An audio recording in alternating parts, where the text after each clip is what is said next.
دوست پیارے دوستوں بزرگوں، اللہ قرآن میں فرما رہے ہیں کہ جنت کا میں ایپیٹائزر تمہیں دوں گا، کیونکہ مین کورس یہاں کوئی برداشت نہیں کر سکتا۔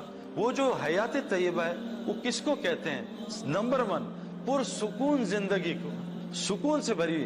میں ابھی ایک ملک میں گیا، نام نہیں لوں گا اس ملک کا کیونکہ بہت جاتا ہوں، یہ نہ وہ یہ سن لیں اور مجھے پھر پکڑ لیں۔ اس ملک میں گیا، میں آپ کو کیا بتاؤں کہ میں جب جہاز سے اترا، اس ملک میں مسلمانوں پہ بہت ٹائٹ سیکیورٹی ہے اور ان کو پتہ نہیں کیا کیا سرچ ہوتا ہے، اسٹرپ سرچ ہوتا ہے، فلاں سرچ ہوتا ہے۔ میرے ساتھ کافی لوگوں کا ہو چکا ہے۔ جب میں اپنی بیوی اور 2 بچوں کے ساتھ ایئرپورٹ جہاز سے اترا تو میں نے سامنے پولیس والے کھڑے دیکھے اور وہ مجھے گھور رہے تھے۔ میں نے کہا یار یا اللہ مر گئے، اب میری جو ہے نا وہ آ گئی ہے، کچھ گڑبڑ ہوئی ہے، کوئی نظر پڑ گئی ہے کسی ایئرسٹس پہ اور توبہ نہیں کیا، اللہ معاف کر دے۔ تو میں نے وہیں توبہ دل میں کی، میں نے کہا یا اللہ گڑبڑ کوئی ہو گئی ہے تو معاف کر دے مجھے۔ وہ پولیس والا آ گیا، کہا یو مسٹر سعید انور؟ میں کہا یس آفیسر، اور وردی میں گن شن لگائی ہوئی اور اتنا تگڑا اسپاٹ 6 فٹ 3 انچ کا۔ میں کہا I am here to take you. میں کہا officer everything okay? Where to take me? میں کہا I am here to take you out. میں کہا کیوں، خیریت؟ کہتا مجھے پتہ چلا تم جہاز میں ہو، میں تمہارا بڑا فین ہوں، لیکن یاد رکھنا cricket we don't like cricket, we don't like cricket is a boring game پیال۔ تو میں نے کہا اچھا ہوا ہے؟ کہتا تمہاری جو ٹرانسفارمیشن ہوئی ہے نا، میں اس سے متاثر ہوں، اس وجہ سے تمہیں لینے آیا ہوں، یہاں بہت رش ہے، وہ تمہارے لیے اکیلا باکس کھلا ہے۔ یہ وہ ملک ہے غیر مسلم کنٹری جو میرا داڑھی اور میری حلیے کی وجہ سے اور کرکٹ کی وجہ سے، کرکٹ دے ہیٹ کرکٹ، کہتے ہیں ہم کرکٹ نہیں، بہت لمبا کھیل ہے، ہم نہیں کھیلتے۔ تو وہ مجھے لینے آیا، میری بیوی حیران پریشان، کہتا فالو می، وہاں باکس پہ لے گیا، کوئی آدمی نہیں تھا، اسے میرا چیک کیا، 2 منٹ اسپین لگایا، کہتا تم یہاں کھڑے ہو، میں وہاں سے جا رہا ہوں، وہاں بیلٹ پہ جاؤں گا، وہاں تمہارا انتظار کروں سامان۔ میں کہا آفیسر دیکھو میں سعودیہ سے آ رہا ہوں، میرے پاس 5 بڑے ڈبے ہیں، اس میں کشنز ہیں، کچھ نہیں۔ وہ کہا تمہاری کوئی چیز چیک نہیں ہوگی، یو آر آل کلین مین، تم بس وہاں آؤ بیلٹ پہ، میں تم سے بات کرنا چاہتا ہوں۔ تو جب میں بیلٹ پہ پہنچا تو وہ بڑا وہاں کی ایئرپورٹ کا آئی جی تھا، آئی جی وہاں کی کسٹمز امیگریشن کا۔ تو اس نے، میں نے کہا بھائی تم کیا پوچھ رہے تھے مجھ سے؟ کہتا کچھ سوالات ہیں۔ میں کہا پہلے میں تم سے سوال کرتا ہوں۔ کہتا کر لو۔ میں نے 20 منٹ اس سے پوچھا، میں کہا ایک سوال کا جواب دو، میں بعد میں آپ کو سوالات بتاؤں گا۔ خیر جب وہ سوال کیے، میں کہا یور کوسچن؟ کہتا نو کوسچن۔ مجھے باہر لے کے گیا سامان کے ساتھ، کہتا آئی ول سی یو سون۔ میں خیر جب واپس پاکستان آ رہا تھا وہاں سعودیہ، تو یہ 25 پولیس والے، جن میں 2 آئی جی تھے ہمارے والے، 3 ڈی آئی جی تھے اور 20 کیپٹنز تھے، یہ وہاں کے دارالعلوم میں انہوں نے کہا کہ جی ہم سعید انور سے ملنا چاہتے ہیں اور انہیں ہمیں پتا ہے یہاں آ رہا ہے تو ہماری ملاقات کرا۔ رمضان تھے، انہوں نے ان کو کہا سعید بھائی، میں کہا تیار ہوں۔ تو میں رمضان میں ایک کمرے میں، مسجد کا کمرہ تھا، اس میں ان کو 25 آفیسر کو جمع کیا، وہ سب بیٹھ گئے، 5 میرے ساتھ بیٹھے، 20 جو باقی 15-20 تھے وہ نیچے بیٹھے۔ ابھی افطاری میں 1 گھنٹہ تھا۔ میں نے ان سے، انہوں نے کہا ہمارے کچھ کویسچنز ہیں۔ میں کہا لیکن پہلے میں کروں گا۔ ان کا کر لو۔ میں کہا تم مجھے یہ بتاؤ کہ دنیا کا سب سے بڑا انٹرٹینر جس کا میں بھی بچپن میں فین تھا، رابن ولیمز، وہ ڈپریشن سے کیوں مر گیا؟ کہی ہے؟ ان کا ہاں سنا تو ہے لیکن وی ڈونٹ نو۔ میں کہا آر یو گائز ڈیٹیکٹیو؟ کہتا ہم ڈیٹیکٹیوز ہیں۔ میں کہا بتاؤ نا کہ رابن ولیمز نے خودکشی کیوں کی، وہ ڈپریشن سے کیوں مرا؟ میں کہا وی ڈونٹ نو۔ میں کہا یہ تمہارا ایک سنگر ہے امریکہ کا، پرنس، جو بہت امیر آدمی ہے، لڑکیاں دیوانے، لڑکے دیوانے، اس کا اپنا وہ جہاز ہے جو اس ٹائپ کا ایئر فورس 1 جو امریکن پریزیڈنٹ کا ہوتا ہے، اس ٹائپ کا پرائیویٹ پلین ہے، خوبصورت اپنا جہاز، اور اس کا گھر اور اس کا گھر کے انٹرنس اور گیٹ میں 1 کلومیٹر کی ڈرائیو ہے۔ میں کہا ہر بچہ اس کا دیوانہ، اس نے ابھی خودکشی کیوں کر لی؟ کہتے وی ڈونٹ نو۔ میں کہا یار اتنے پیسے، ہر آدمی کا شوق ہے مال ہو اور شہرت ہو، کہ مال بھی شہرت بھی، لڑکی لڑکے سب اس کے فین، اس نے خودکشی کیوں کر لی؟ میں کہا another question۔ کہتا کیا؟ میں کہا سنا ہے دنیا کی بہت بڑی سنگر اور ایکٹریس وٹنی ہیوسٹن ٹب میں ڈرگز لیتے مر گئی؟ کہا بالکل صحیح سنا، ایسا ہی ہوا ہے۔ میں کہا وہ ڈرگز سے کیوں مری؟ اب میں کوشچن اس کو کرتا رہا 20 منٹ، تو کہتے وی ڈونٹ نو۔ میں کہا میں جب چھوٹا تھا مجھے بھی 2 شوق تھے کہ میں مشہور ہو جاؤں اور پیسے آ جائیں، کسی درجے میں اللہ نے مجھے دے دیا، لیکن میری تو بے چینی نہیں گئی، میرا تو دل اور بے سکونی سے بھر گیا اور بے چینی سے بھر گیا۔ میں نے کہا میں بیٹھا انٹرنیٹ پہ اور گوگل پہ بیٹھا، بعض لوگ مشہور ہوتے ہیں، پیسے نہیں ہوتے تو وہ پیسے کے لیے دوڑ لگاتے ہیں، بعض پیسے والے ہوتے ہیں مشہور نہیں ہوتے، وہ سیاست میں گھس جاتے ہیں، چلو مشہوری بھی ہو جائے گی۔ میں کہا میں نے پچھلی سینچری کے 100 آدمی دیکھے جو مشہور بھی امیر بھی، سب کو دیکھا، سارے 100 آدمیوں کو دیکھا، وہ 3 طریقوں سے مرے ہیں، یا تو انہوں نے ڈرگز لی ہیں، اوور ڈوز آف ڈرگز، یا ڈپریشن سے مریں یا انہوں نے خودکشیاں کی ہیں. میں کہا میں نے چوتھا اینڈ نہیں دیکھا. میں کہا آپ بتاؤ, آپ نے دیکھا تو بتا دو. میں آپ کو بتا نہیں سکتا کہ وہ ایک بہت بڑی کنٹری ہے, سپر پاور کنٹری ہے جس کے بارے میں بتا رہا ہوں. ان کی پولیس تھی, ان کے رنگ ونگ لال ہوئے تھے. خیر بات کر کے سوال کر کے افطاری شروع ہو گئی. افطاری کے بعد میں باہر گیا. انہوں نے کہا سعید بھائی کوئی لڑکے جمع ہوئے دور دور سے آئے ہیں, آپ سے بات کرنا چاہتے ہیں. میں نے باہر جا کے بات شروع کی. وہ سارے آفیسرز باہر آئے 10 منٹ بعد کہ ہم نے یہ بات سنی, انگلش میں بولو. تو میں نے انگلش میں بات شروع کر دی. میں کہا 1 لاسٹ کویسچن آفیسر. کہتے ہیں گو ہیڈ کر لو. میں کہا پبلک میں کروں گا. میں کہا آفیسر یہ بتاؤ 30 بچے ہیں نان مسلم اور وائٹ ہیں, ہماری طرح بلیک نہیں ہے, وائٹ ہیں, اور نان مسلم ہے, مسلم نہیں ہے. وہ سب بھوکے تھے 3 دن سے. میں نے $1000 لیے اور ان کو کھانا کھلا دیا, ان کی جان بچا لی. بتاؤ یہ اچھا ایکشن ہے برا ایکشن ہے؟ کہا واٹ اے ونڈرفل ایکشن, زبردست ایکشن, 30 جانیں بچائیں. میں کہا آفیسر لیکن $1000 تمہارے چوری کیے تھے. کہتے ہیں تو بڑی گڑبڑ بات ہے. میں کہا یہ کیا ہوا؟ میں کہا آفیسر بتاؤ مجھے جیل میں ڈالو گے یا شاباشی دو گے؟ کہا نہیں تمہیں تو جیل میں ڈالوں گا. میں کہا آفیسر میں نے 30 بچے جان بچائی ہیں, تمہارے $1000 سے کیا ہوگا؟ کہتا نہیں اٹس اے کرائم. میں کہا which one is a crime? اب گھبرا گیا. کہتا آئی ڈونٹ نو. میں کہا بتاؤ کون بتائے گا؟ کہتا ہے ویل آئی ڈونٹ نو. تو میں کہا آفیسر یہ جو تمہاری گن لگی ہے اس کی مینول ہے؟ کہتا ہے. میں کہا تمہارا موبائل یہ جو آئی فون پکڑا مینول ہے؟ میں کہا آفیسر تمہاری مینول کہاں ہے؟ کہتا why do I need a manual. میں کہا آفیسر اصل میں اس کائنات کی سب سے قیمتی چیز انسان ہے. اگر انسان مر جائے تو آئی فون کون خریدے گا؟ گدھے خریدیں گے. اگر انسان مر جائے تو پراپرٹی کون خریدے گا؟ گولڈ کون خریدے گا؟ اگر ساری عورتیں دنیا سے اللہ اٹھا لے. تو میں کہا انسان سب سے قیمتی چیز ہے, یہ بتاؤ تمہاری مینول کہاں ہے؟ کہتا ہے well we have couple of manuals. میں کہا no those manuals change every year, you know, updates come, virus comes. میں کہا we have got one manual جس کا نام قرآن ہے, وہ 1400 سال سے نہیں بدلی. اس میں بتایا ہے کہ گناہ کیا ہے نیکی کیا ہے.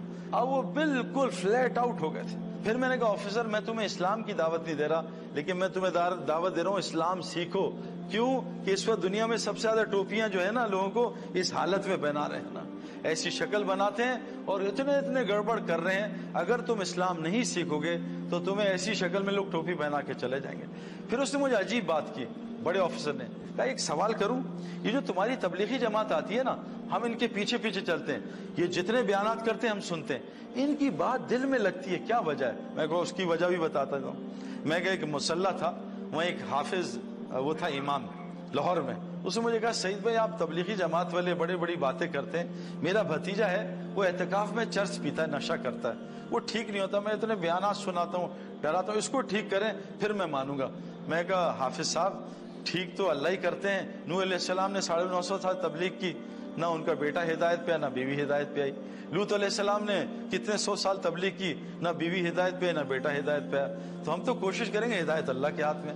تو میں 10 مہینے اس سے دوستی کی, اس کو تبلیغ میں اشرا لگوایا, اس کی داڑھی, اس کی ٹوپی, اس سے سارے نشے چھوڑ دیے. تو حافظ صاحب جو امام تھے انہوں نے کہا بھائی سعید بھائی ان سے کیا بات کی؟ میں کہا کوئی بھی بات نہیں کی. تو کہا یہ انسان کا بچہ کیسے بن گیا؟ میں کہا اصل میں حافظ صاحب, امام صاحب, یہ جب سے آپ نے میری ڈیوٹی لگائی تھی نا تو 10 مہینے گزر گئے, یہ ظالم 1.5 لاکھ کے برگر اور پیزا میری جیب سے کھا چکا ہے. اب مجھے رات کو رونا آتا ہے, اللہ ہدایت دے دے, ظالم کب تک میرا کھانا کھائے. تو میں نے کہا آفیسر میں اس ملک میں 20 لاکھ روپے کی ٹکٹیں خرچ کر کے آیا ہوں, وہ ٹکٹیں بول رہی ہیں, میں نہیں بول رہا, ایک ڈالر بول رہا ہے میرا, وہ تم پہ اثر کر رہا ہے. میرے پیارے دوستو, اصل مسئلہ یہ ہے کہ حیات طیبہ اللہ کا وعدہ ہے, لیکن شرط ہے مومن ہو. اب مومن کون ہوتا ہے؟ پہلی نشانی میں بتائی, اس کے دل میں سکون ہوتا ہے نا. موسیٰ علیہ السلام جھونپڑی میں رہتے تھے سکون کے ساتھ, فرعون محل میں رہتا تھا, سکون کوئی نہیں تھا نا. حضور صلی اللہ علیہ وسلم 6 دن بعض ان کے یہاں چولہا نہیں جلتا تھا, سکون کی نیند سوتے تھے. ابو جہل کو اللہ نے بے سکونی سے بھرا تھا. سکون کے لیے ظاہری سبب کی ضرورت نہیں ہے, ظاہری سبب کا کوئی تعلق نہیں سکون سے. آج ہم دیکھ رہے ہیں سکون غائب ہے ساروں سے, نیند کی گولیاں, دوائیاں, ڈرگز, طرح طرح کے سکون مل جائے. نمبر 2, اللہ کہہ رہے ہیں کہ بے خوف زندگی دوں گا, کوئی خوف نہیں ہوگا. میں گیا نواب شاہ, 10 ڈیفنس کے برگر بچے لے کے, بالکل 0 میٹر گاڑیاں, کوئی دین سے واسطہ نہیں. نواب شاہ ہم پہنچے تو وہاں جب میں رات کو تراویاں پڑھی, رمضان کی تراویاں پڑھ کے میں واش روم گیا تو میرے بستر, مرکز وہ جنگل میں ہے, نیا مرکز تھا اور ٹوٹا ہوا مرکز, کچا مرکز, تو میرے بستر سے 3 سانپ گزرے, سانپ, تو انہوں نے پکڑ کے مارے. وہ بیچارے جو میرے بالکل برگر بچے تو وہ تو ڈر گئے, تو چھپکلیوں سے ڈرتے ہیں, میں خود بھی ڈرتا ہوں. تو وہ انہوں نے کہا سعید بھائی یہاں تو ہم نہیں سوئیں گے. تو میں نے کہا نہیں کوئی بات نہیں, ہم نیٹ لگا دیں گے. کہا نہیں سعید بھائی سانپ نیٹ ویٹ نہیں دیکھتا, اتنے موٹے موٹے سانپ نکلے. بہرحال میں بھی ڈر گیا, میں کہا چلو مرکز سے. تو امیر صاحب نے کہا سعید بھائی وہ سارا اعلان ہو گیا, صبح اتنا مجمع آئے گا, آپ نے بات کرنی ہے مجمع چلا جائے گا, پلیز ایسا نہ کریں. میں کہا نہیں یار یہاں ہم نہیں ٹھہریں گے. ایک بنو کی جماعت تھی, سال میں چل رہی تھی, وہ اس بیلٹ پہ سال پیدل چل رہی تھی, وہ جنگلوں میں پھرتی ہے. وہ پٹھان آئے, وہ کہا سعید بھائی یار انشاءاللہ ہم ہیں نا, اللہ ہمارے ساتھ کچھ بھی نہیں ہوگا, ہم سانپ ماریں گے. یار میں نے کہا چھوڑو ایسی الٹی سیدھی باتیں نہ کرو, یہ ہوائی باتیں ہمیں نہ سنایا کرو. تو اب وہ مجھے سمجھا رہے تھے. اتنے میں امیر صاحب چھوٹے سے قد کے وہاں کے, کہا سعید بھائی یہ بنو کی سال کی جماعت ہے, 3 ہفتے پہلے اس سال میں چل رہے تھے, شب جمعہ تھا, میں ایسے مرکز میں بیان کر رہا تھا, سامنے چھوٹی جگہ تھی, تو اس جگہ سے ایک سانپ نکلا بڑا سا, اس نے منہ نکالا, میں نے چیخ ماری, 4000 آدمی سامنے بیٹھا ہے, وہ بھی انہوں کا کیا سانپ. تو یہ بنو کا جو امیر ہے نا, اس کی عمر 65 سال ہے, یہ آیا ہوگا بیٹھ جاؤ اللہ ہمارے ساتھ کچھ نہیں ہوگا. اس نے نکالی اپنی اتنی بڑی مسواک اور سانپ کی گردن میں ماری. یہاں نا اب سانپ یوں کر رہے ہیں اور خان صاحب مسواک مار رہے ہیں. اب دونوں میں 3000 آدمی. اور یہ بات میں نے ڈائریکٹ سنی ہے, میں کسی سے نہیں سنی, یہ امیر مجھے بتا رہے, مجھے سمجھا رہے. اب ایک دم سانپ نکلا نا, تو خان صاحب نے یوں پکڑا اس کو ہاتھ سے, سانپ پکڑ لیا. اور سانپ نے کیا, سانپ کا اگلا اسٹیپ کیا ہوتا ہے, وہ اپنا رول کرتا ہاتھ پہ, سانپ کو نے اس کا رول کیا, خان صاحب سانپ ہوگا نسوار دے روڑے, نسوار ڈالی, 2 منٹ میں سانپ ہی مار دی. آپ بتائیں ہم یہ چھپکلی مار سکتے ہیں ایسے پکڑ کے؟ اللہ وعدہ کر رہے ہیں بے خوف زندگی دیں گے. اور صحابہ سے حضرت عبداللہ بن عمر رضی اللہ عنہ نے ایک شیر کو دیکھا, ٹرک کر کے تھپڑ مارا, شیر نے رستہ چھوڑ دیا. آج یہ تھپڑ ہم اپنے 16 سال کے بچے کو نہیں مار سکتے, وہ گہربان پکڑ لے گا. کیوں کہ آنکھوں کا جب اسلام آنکھوں میں ہوگا, میرے پیارے دوستوں بزرگوں, شیر بھی ہم سے ڈرے گا, ساری مخلوق ہم سے ڈرے گی. لیکن آج آنکھوں کا اسلام کا ہے, آنکھوں کا قرآن کا ہے, کتاب میں ہے, ان آنکھوں میں نہیں ہے. جس دن اللہ کی قسم, جیسے میں گولی کو ہاتھ میں لوں اور چوہا ماروں, لیکن گولی میرے پاس 16 mm کی ہے, چوہا بھی نہیں مرنا مجھ سے, گولی کو میں فٹ کروں بندوق میں, پھر دیکھیں شیر کیسے پھٹتا ہے. میں ابھی افریقہ گیا 3 سال پہلے, ببر شیر کو میں نے اتنے قریب سے بات کی, اتنے قریب سے, اور ببر شیر ہے, آپ میرے خیال میں آپ میں سے سب مل کے بھی نہیں کر سکتے جو میں نے کیا. میں نے اس کو اتنی تڑیاں لگائی, میں ماروں گا تجھے, یہ کروں گا وہ. ببر شیر بیچارہ چپ کر کے سن رہا تھا, اس نے اف بھی نہیں کی اور نہ گرمی کا ہی سن رہا تھا. اور میں نے 10 منٹ اس کو دڑایا ہے, جو مرضی منہ میں آیا اس کو بولا ہے, شیر سنتا رہا. کیوں؟ شیر پنجرے میں بند تھا, میں کھلا کھڑا تھا. شیر کی طاقت پنجرے میں نہیں ہے, شیر کی طاقت کھلے جنگل میں. میرے پیارو, اگر آنکھ کی آیتیں آنکھ میں آ جائیں, پھر دیکھو مسلمان کی آنکھ کیا کرتی ہے. آج آنکھ کی آیت انٹرنیٹ میں, موبائل نکالا, آنکھ کی آیتیں, لیکن آنکھ میں نہیں ہے. اس سے سارا دن فیس بک پہ لڑکے لڑکیاں دیکھ رہے ہیں اور لڑکیاں لڑکے دیکھ رہے ہیں. اس لیے آج مسلمان کی آنکھ سے اللہ نے روب نکال دیا. آج اس کی زبان میں اثر نہیں, کیونکہ زبان کی آیتیں زبان میں نہیں ہے. سارا دن زبان جھوٹ بولتی ہے, سارا دن غیبت کرتی ہے, کبھی کسی پریزیڈنٹ کو پکڑ لیتی ہے, کبھی پرائم منسٹر کو پکڑ لیتی ہے, کبھی پڑوسی کو سارا دن زبان غیبت کرتی ہے. ہماری زبان میں آج کوئی اثر نہیں رہا. اللہ کہہ رہے ہیں تمہیں بے خوف زندگی دوں گا, اس کو حیات طیبہ. نمبر 3, تمہاری دعاؤں کو قبول کروں گا. آج سچ بتائیں, حضور صلی اللہ علیہ وسلم نے فرمایا سورہ فاتحہ میں ہر علاج ہے موت کے علاوہ. ہمارے ہسپتال کیوں اتنے بھرے ہیں؟ اور دن بہ دن مسلمانوں کے ہسپتال بڑھ رہے ہیں, اوور لوڈڈ ہو رہے ہیں. جب اللہ کسی قوم سے ناراض ہوتے ہیں, ان کی نشانیاں بتاؤں, ہسپتال بڑھ جاتے ہیں, کورٹ کچہریاں بڑھ جاتی ہیں اور جیلز بڑھ جاتے ہیں. بتائیں مسلمانوں میں چیزیں بڑھ رہی ہیں گھٹ رہی ہیں؟ آپس میں اللہ لڑائیاں زیادہ کر دیتے ہیں. پوری دنیا مسلمان آپس میں لڑ رہے ہیں. دنیا چھوڑ دیں, میں ڈیفنس میں رہتا ہوں, روزانہ مجھے کمپلینز آتی ہیں گھروں کی لڑائیوں کی. بیوی شوہر سے لڑ رہی ہے, شوہر بیوی پہ ظلم کر رہا ہے, بچے ماں باپ سے لڑ رہے ہیں. روزانہ کمپلین سینٹر ہے میرے ڈیفنس میں, ہر گھر میں لڑائی ہو رہی ہے. یہ تو فرقہ واری, تو زبان کی, تو رنگ کی لڑائی, وہ تو دور کی بات ہے. آج ہر گھر ایک جنگل بنا ہے, لڑائی پہ لڑائی ہو رہی ہے. اللہ کہہ رہے ہیں تمہاری دعاؤں کو قبول کروں گا. آج ہماری دعائیں قبول نہیں ہوتی ہیں. نمبر 4 فرمایا تمہیں رزق آسان ترین دوں گا. آج ہمارا سب سے بڑا مسئلہ رزق کا ہے. قرآن کا مفہوم ہے کہ سارا رزق کا نظام ایمان والوں کی وجہ سے چل رہا ہے. جس دن ایک اللہ کہنے والا نہیں ہوگا, اللہ ساری کائنات میں قیامت لے آئیں گے. آپ نے کبھی دلہا دلہن کو دیکھا ہے؟ دلہا دلہن کو شادی میں کونے میں رو رہے ہیں, کیا ہوا, ہمارے کھانے کا کیا ہوگا؟ کوئی ایسا پاگل دلہا دلہن ہوئے؟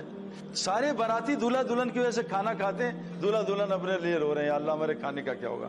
آج یہ دلہا دلہن کائنات کے ہیں جن کی وجہ سے پوری دنیا روزی لیتی ہے, آج وہ روزی کے لیے پوری دنیا میں خوار ہو رہے ہیں. میرے پیارے دوستوں اور بزرگوں, مرغا مرغی اور چوزے تھے 3, وہ مالک ان کو پلیٹ میں کھانا دیتا تھا, وہ کٹ کٹ کٹ کر کے وہ آرام سے 10 منٹ میں کھانا کھا کے اپنے کام پہ لگ جاتے.